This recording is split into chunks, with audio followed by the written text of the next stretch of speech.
Hello everyone, this is Tanuja Gupta. Welcome to my channel, and today I'm taking a topic of what? Packaging of DNA. Okay, as DNA you know it is a double strand. Okay, and it is the genetic material of a cell.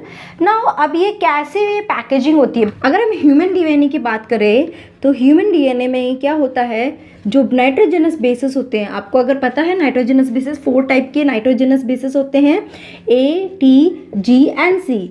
Her nitrogenous base के बीच में का जो distance होता है it is around 3.4 angstrom और you can say 0.34 nanometre. Okay, and the total base pair कितने present होते हैं? It is 4.6 into 10 to power 9 base pairs are present in a human genome.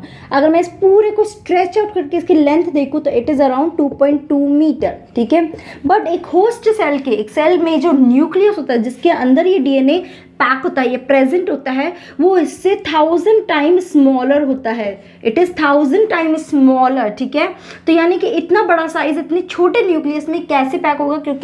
कैसे होगा? क्योंकि वो बहुत कंडेंस स्टेट में होगा तभी वो पैक हो सकता है। तो यानी कि इसकी जो पैकेजिंग होगी वो भी बहुत स्पेशलाइज पैकेजिंग होगी। ठीक है, अच्छा, अब आपने क्रोमोसोम के बारे में तो सुना होगा। ठीक है, दिस इज क्रोमोसोम। अगर मैं इसको एक्सपैंड करूं, मतलब इसका देखूं स्ट्रक्चर, तो इसमें से ही आपको क्या निकल कर आएगा? डीएनए निकल के आएगा। ठीक है, इसका मतलब कि अगर डीएनए का उल्टा इसकी पैकेजिंग करें तो क्रोमोसोम बन जाएगा। क्लियर?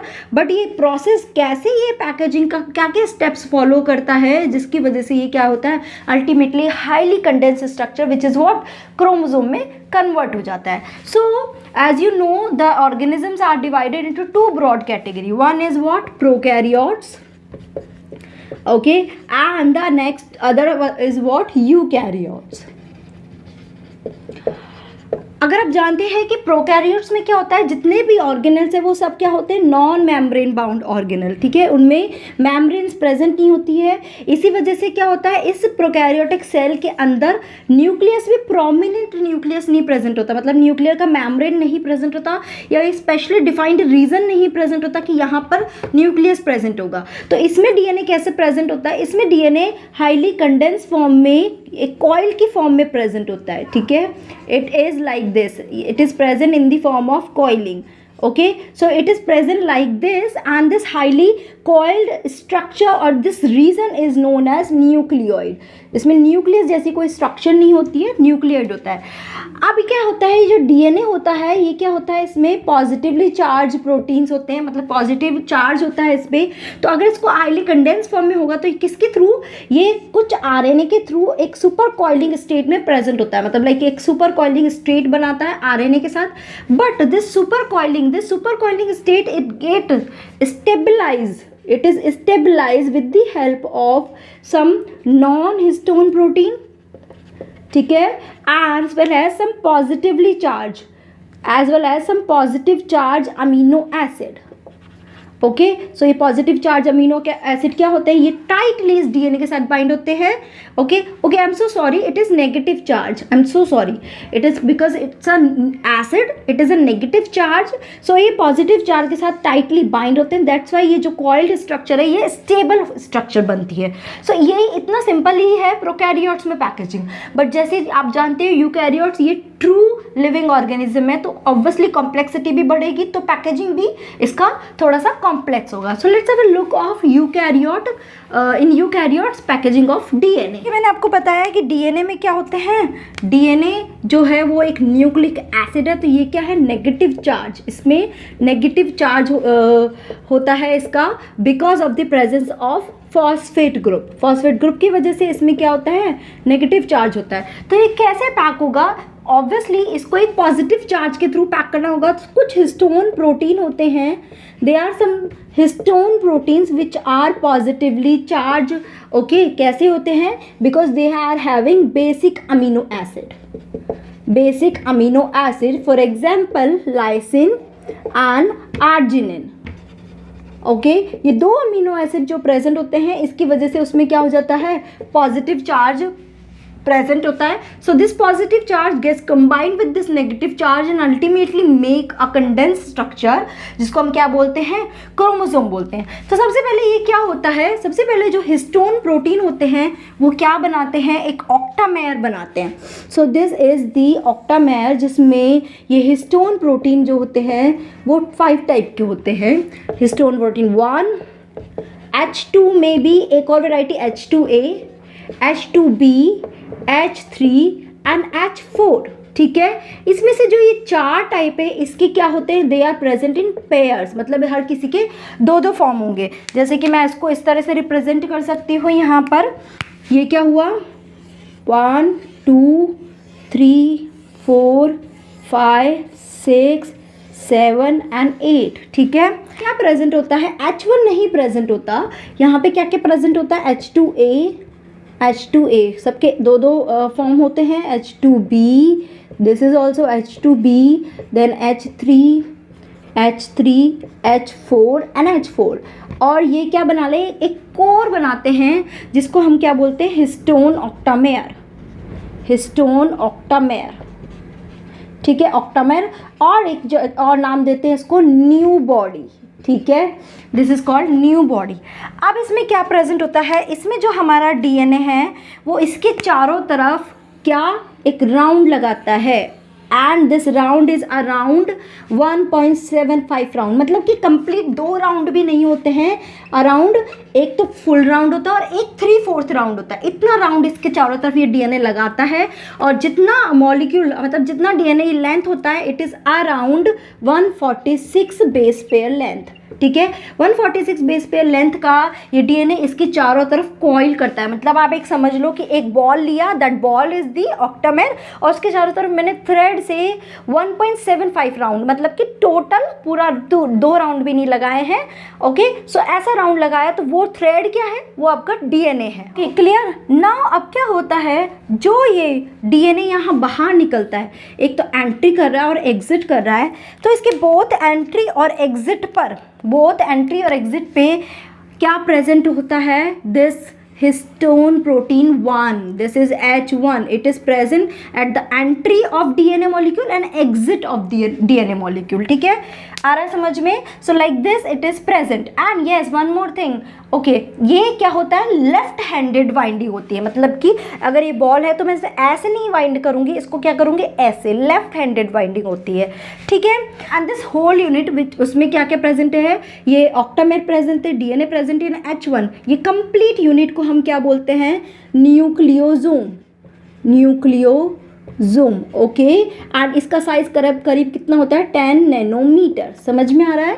इस यूनिट को हम बोलते हैं nucleosome and it's size around 10 nanometer. अब जो ये डीएनए निकलता है, ठीक है, ये डीएनए निकला तो ये क्या हुआ, चलिए मैं आपको एक और बना के दिखाती हूँ कि सपोज यहाँ पर ये एक और ऐसा ही न्यूक्लियोसोम प्रेजेंट है. ठीक है, अंदर का मैं नहीं बना रही हूँ. एंड यहाँ पे वही डीएनए वाइंड हुआ. ठीक है, और ये आपका क्या हो गया, H1 हो गया. नाउ ये डीएनए क्या होगा, यही डीएनए आगे यहाँ पे इस पे कॉइलिंग करेगा. मतलब ये यहाँ से आकर वापस ऐसे कॉइलिंग कर रहा है.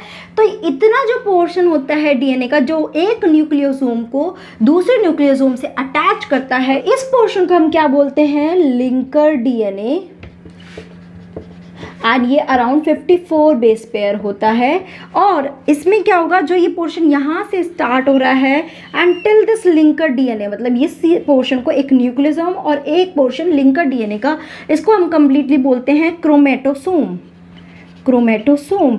और इसका साइज कितना होता है, अगर मैं करूँ तो 146 + 54 इज अराउंड 200 बेस पेयर का इसका साइज होता है. आपको समझ में आ रहा है कि मैंने क्या किया, 2 बॉल ली, एक बॉल में डीएनए रैप किया और उसका जो थ्रेड बाहर निकल रहा है उससे ही थोड़ा सा दूर जाकर दूसरी बॉल को रैप किया. तो ऐसे क्या हुआ, 2 बॉल है और 2 बॉल किसके थ्रू अटैच है, एक थ्रेड के थ्रू अटैच है. और वो जो थ्रेड का जो लेंथ होता है उसको हम बोलते हैं लिंकर डीएनए, और वो कितना होता है, 54 बेस पेयर होता है. इस तरह से पूरा यूनिट बनाता है. तो अगर मैं इसको एक कंबाइनली देखूं तो ये किस तरह का दिखाई देगा,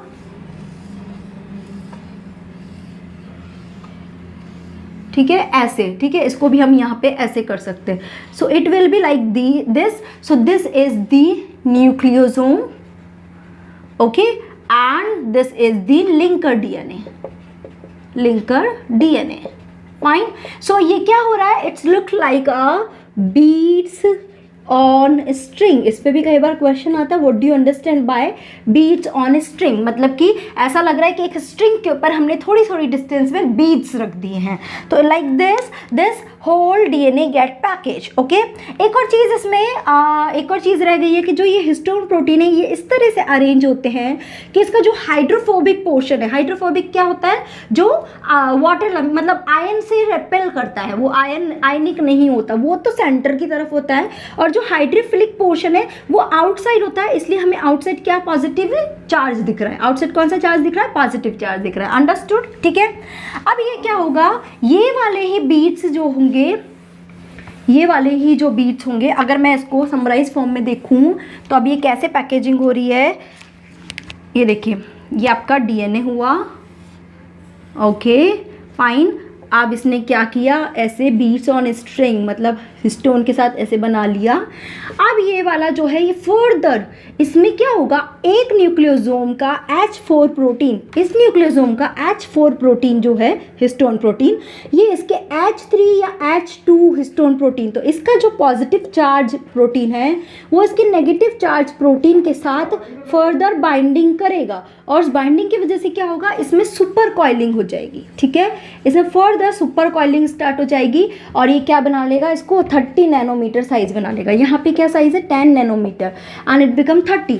again it's super coiled, again is further super coiled and it will make 700 nanometer. okay, कई बार बीच में आपको दिखाते हैं 300 nanometer भी.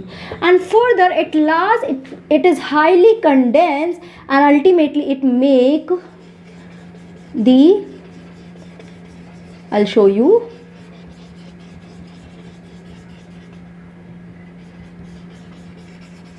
this ultimately chromosome. ओके, जिसमें इसका फाइनल साइज क्या होता है, 1400 नैनोमीटर. ओके, अगर मैं क्रोमोसोम में देखूं तो अगर इसको ओपन करके देखूं तो इसमें दो हमें बैंड्स दिखते हैं, एक डार्क बैंड एक लाइट बैंड, फिर again dark band light band, dark band light band. तो इसमें जो लाइट बैंड होता है इसको हम बोलते हैं यूक्रोमेटिन. यूक्रोमेटिन, ठीक है, जिसमें क्या होते हैं, जो ये न्यूक्लियोसोम है ये थोड़े से लूजली पैक होते हैं, they are loosely packed. Okay, इसलिए हम इसको क्या बोलते हैं, ट्रू क्रोमेटिन बोलते हैं. और ये क्या होते हैं, ये लाइट स्टेन करते हैं, क्योंकि लाइट लूजली पैक है तो इसमें स्टेनिंग भी कैसी होगी, लाइटली स्टेन्ड. ठीक है, तो ये एक्चुअली यू क्रोमेटिन होते हैं. और जो ये डार्क पोर्शन होता है इसको हम बोलते हैं हेट्रोक्रोमेटिन. हेट्रोक्रोमेटिन, और ये क्या होता है, कंडेंसर, बहुत हाईली डेंसली पैक होता है, डेंसली पैक होता है. ठीक है, इसलिए ये क्या होते हैं, they are the inactive region, they are transcriptionally inactive, मतलब कि इसका आगे एक्सप्रेशन नहीं होता है, इसका ट्रांसक्रिप्शन नहीं होता है, तो इसका कोई रोल ही नहीं होता है. सारा रोल किसका होता है, यूक्रोमेटिन का होता है. ओके, ये एक चीज़ मैं करेक्ट करना चाहूँगी, ये क्या होगा, यहाँ पे नेगेटिव चार्ज होगा और ये क्या होगा, positive charge. Please correct this one. So I think this whole packaging of DNA is clear to all of you कि किस तरह से वो कंडेंस फॉर्म में आकर एक छोटे से न्यूक्लियस में अंदर पैक होता है. ओके, अगर इसमें फिर भी आपको कोई डाउट है, write your queries in the comment box. I will definitely clear your queries. And if you really like this video, please hit the like button, subscribe and share this channel. And yes, one more thing, please press the bell icon so that you will get all the upcoming notification. Okay, thank you so much guys for watching this video. Thanks a lot.